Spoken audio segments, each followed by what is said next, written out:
नमस्कार और स्वागत है।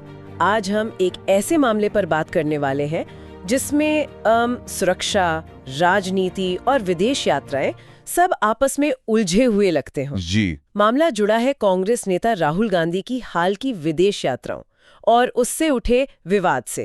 सीआरपीएफ की चिंता क्या है, बीजेपी के आरोप क्या हैं, कांग्रेस की सफाई क्या है, और कोशिश ये रहेगी कि जो स्रोत में तथ्य हैं उन्हें बस सामने रखें। सही कहा।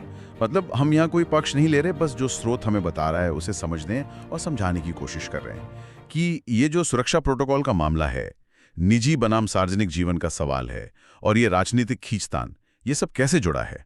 हाँ, तो चलिए शुरू करते हैं। सबसे पहले यही समझते हैं कि ये जो सुरक्षा एजेंसी है सीआरपीएफ, उनकी मुख्य आपत्ति क्या है, स्रोत क्या कहता है, कोई चिट्ठी वगैरह लिखी गई है? हाँ देखिए, जानकारी यही है कि सीआरपीएफ के जो वीवीआईपी सुरक्षा विंग के प्रमुख हैं सुनील जून, उन्होंने एक पत्र भेजा है।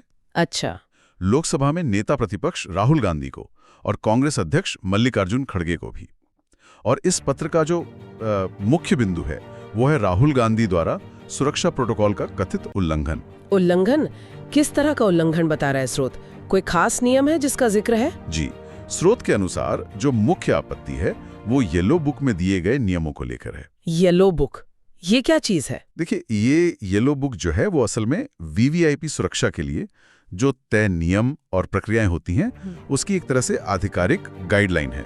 और राहुल गांधी को मिली है Z+ श्रेणी की ASL सुरक्षा। Z+ ASL, हाँ, ये तो काफी हाई लेवल की सिक्योरिटी होती है।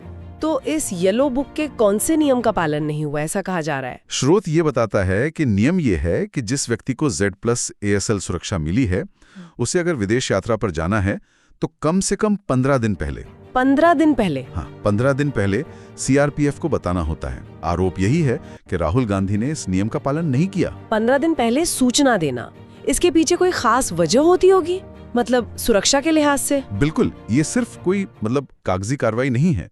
स्रोत इशारा कर रहा है कि ये जो पूर्व सूचना है इसका मकसद होता है कि सीआरपीएफ जो है वो विदेश में जो भारतीय दूतावास है या मिशन है, अच्छा, और वहाँ की जो लोकल सुरक्षा एजेंसियां हैं उनके साथ कोऑर्डिनेट कर सकें, समन्वय बना सकें। हाँ, एडवांस सिक्योरिटी लाइजन यानी ASL का मतलब ही यही है कि सुरक्षा टीम पहले जाकर वहाँ का जायजा लेती है, रूट क्या होगा, खतरे क्या हो सकते हैं, ये सब देखती है। हाँ, समझ गई। अब बिना पूर्व सूचना के ये सब करना तो नामुमकिन सा हो जाता है, तो इससे सुरक्षा में चूक का खतरा बनता है।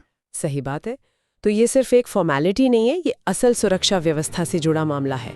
और स्रोत में क्या किसी एकाध यात्रा का जिक्र है या ये बार बार होने की बात कही गई है? यहीं पर मामला थोड़ा और कह सकते हैं गंभीर हो जाता है। स्रोत के मुताबिक उस पत्र में पिछले 9 महीनों का जिक्र है। 9 महीने? हाँ, और इन 9 महीनों में हुई राहुल गांधी की 6 विदेश यात्राओं का जिक्र है जिनके बारे में कथित तौर पर सीआरपीएफ को 15 दिन पहले सूचना नहीं दी गई। अरे, 9 महीने में 6 बार? ये तो फिर किसी एक बार की भूल या चूक जैसा नहीं लगता, ये तो स्रोत के हिसाब से एक पैटर्न जैसा दिख रहा है। जी हाँ, बिल्कुल। तो क्या सीआरपीएफ इसे सिर्फ एक प्रोसीजरल लैप्स, प्रक्रिया की लापरवाही मान रही है, या उनकी चिंता इससे ज्यादा गहरी है? देखिए, स्रोत से तो यही लग रहा है कि सीआरपीएफ इसे प्रक्रिया की लापरवाही से कहीं ज्यादा गंभीर मान रही है। जब बार बार नियमों का पालन न हो तो सुरक्षा एजेंसी के लिए ये चिंता की बात तो है ही। हाँ, जाहिर है। ये न सिर्फ उस व्यक्ति की सुरक्षा को खतरे में डाल सकता है जिसकी जिम्मेदारी उन पर है, बल्कि पूरी सुरक्षा प्रणाली पर ही सवाल उठ जाते हैं। आप सोचिए, अगर टीम को पता ही न चले कि जिसे प्रोटेक्ट करना है वो कहाँ जा रहा है, तो वो अपनी ड्यूटी कैसे करेंगे? स्रोत इसी गंभीर चिंता की तरफ इशारा कर रहा है। तो ठीक है, सुरक्षा एजेंसी की अपनी पेशेवर चिंताएं हैं जो नियमों और जमीनी हकीकत पर आधारित लग रही हैं, लेकिन राजनीति में तो हर चीज के कई मतलब निकाले जाते हैं। तो भारतीय जनता पार्टी बीजेपी, वो इसे कैसे देख रही है? क्या वो भी इसे सिर्फ सुरक्षा नियमों का उल्लंघन मान रही है? नहीं, बिल्कुल नहीं। स्रोत अगर देखें तो बीजेपी इस मुद्दे को सुरक्षा प्रोटोकॉल के उल्लंघन से बहुत आगे ले जा रही है, ऐसा लगता है। वो इसे एक बड़े राजनीतिक हथियार की तरह इस्तेमाल कर रही है, ऐसा लगता है। अच्छा। उनका मुख्य आरोप यह है कि राहुल गांधी की ये जो यात्राएं हैं ये सिर्फ निजी नहीं है बल्कि गुप्त हैं। गुप्त यात्राएं? हाँ, और ये भी कि इनके पीछे कोई छिपा हुआ एजेंडा हो सकता है। छिपा हुआ एजेंडा, ये तो काफी संगीन आरोप है। स्रोत में किस तरह के एजेंडे या मकसद का जिक्र है? स्रोत बताता है कि बीजेपी नेताओं ने कई तरह के शक जाहिर किए हैं। एक आरोप तो ये है कि शायद इन यात्राओं का मकसद ऐसे लोगों से मिलना हो सकता है जो भारत विरोधी गतिविधियों में शामिल माने जाते हैं। ओह, इसमें जॉर्ज सोरोस जैसे नामों का भी जिक्र आया है, जिन्हें बीजेपी अक्सर भारत के अंदरूनी मामलों में दखल देने वाला बताती रही है। जॉर्ज सोरोस का नाम? हाँ, ये नाम तो अक्सर सुनाई देता है राजनीतिक बहसों में। तो बीजेपी इसे बाहरी ताकतों से जोड़ रही है। हाँ, स्रोत के अनुसार बीजेपी का नैरेटिव कुछ ऐसा ही बन रहा है कि इन यात्राओं के जरिए शायद कोई भारत विरोधी एजेंडा चल रहा है। वो सवाल उठा रहे हैं कि भाई इतनी गोपनीयता क्यों? क्या अपनी ही सुरक्षा टीम पर भरोसा नहीं है? ये सुरक्षा प्रोटोकॉल तोड़कर बिना बताए विदेश जाने की आखिर जरूरत क्या पड़ रही है? गोपनीयता पर सवाल। क्या स्रोत में इसका कोई ठोस उदाहरण भी दिया है कि बीजेपी किस बेसिस पर ये कह रही है? हाँ, स्रोत में एक उदाहरण है। बीजेपी आईटी सेल के प्रमुख हैं अमित मालवीय।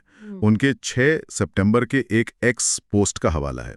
एक्स जो पहले ट्विटर था। हाँ। उस पोस्ट में दावा किया गया कि राहुल गांधी मलेशिया के लंकावी गए थे गुप्त छुट्टी पर, और पोस्ट में थोड़ा तंज भी था कि शायद बिहार की राजनीति की उमस और धूल उन्हें रास नहीं आई। तो ये दिखाता है कि कैसे बीजेपी इसे राजनीतिक रंग दे रही है। गुप्त मुलाकातों का शक भी जताया गया है, जैसा आपने कहा। जी, स्रोत के मुताबिक बीजेपी नेता ये शक जता रहे हैं कि ये सिर्फ छुट्टियां नहीं है, बल्कि शायद ऐसी सीक्रेट मीटिंग्स हो रही हैं जिनके बारे में वो किसी को बताना नहीं चाहते। और सवाल ये कि आखिर ऐसा क्या है जो अपनी सुरक्षा टीम से भी छिपाना पड़े। स्रोत में एक और दिलचस्प आरोप का जिक्र है कि विदेश से कोई मटेरियल या कंटेंट आ रहा है। इसका क्या मतलब निकाला जा रहा है? ये थोड़ा कह सकते हैं अस्पष्ट है, लेकिन स्रोत बताता है कि बीजेपी नेताओं का संदेह इस तरफ भी है कि शायद विदेश से कोई ऐसी सामग्री या कोई विचार या कोई निर्देश आ रहे हैं जिनका इस्तेमाल फिर भारत में किया जा रहा है। अच्छा, किस लिए? राजनीतिक नैरेटिव बनाने के लिए या सरकार पर हमला करने के लिए, और शायद इसी लेन देन को छिपाने के लिए सुरक्षा नियमों को ताक पर रखा जा रहा है। क्या इस कंटेंट वाले आरोप का कोई खास उदाहरण दिया है स्रोत ने? स्रोत में 7 अगस्त के घटना का जिक्र जरूर मिलता है। उसमें बताया गया है कि राहुल गांधी की वेबसाइट पर वोट चोरी के आरोपों से जुड़ा कोई कंटेंट आया था।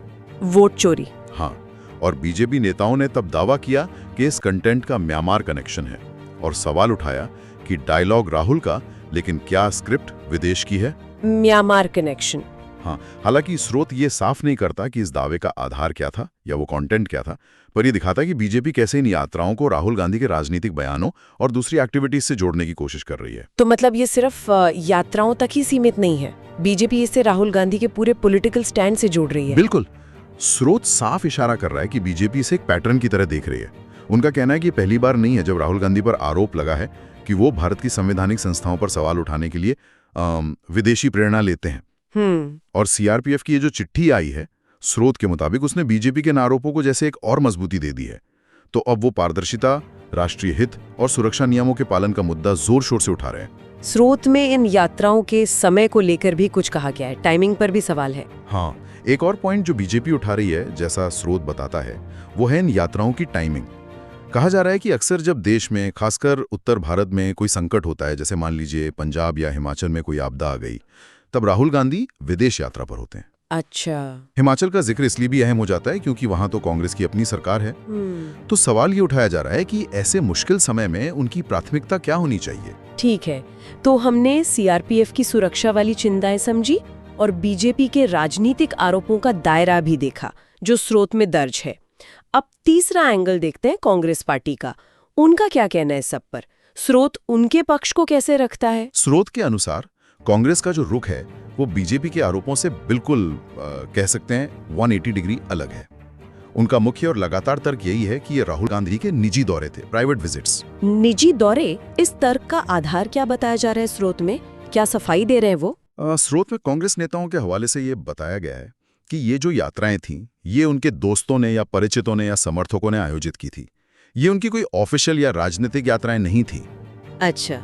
इसलिए पार्टी का मानना है कि क्योंकि ये पूरी तरह से निजी यात्राएं थी, तो इनकी जानकारी सीआरपीएफ को देना जरूरी नहीं था। तो कांग्रेस इसे पर्सनल लिबर्टी और प्राइवेसी का मामला मान रही है कि एक नेता की निजी जिंदगी और सार्वजनिक जिम्मेदारियों में फर्क होना चाहिए। हाँ।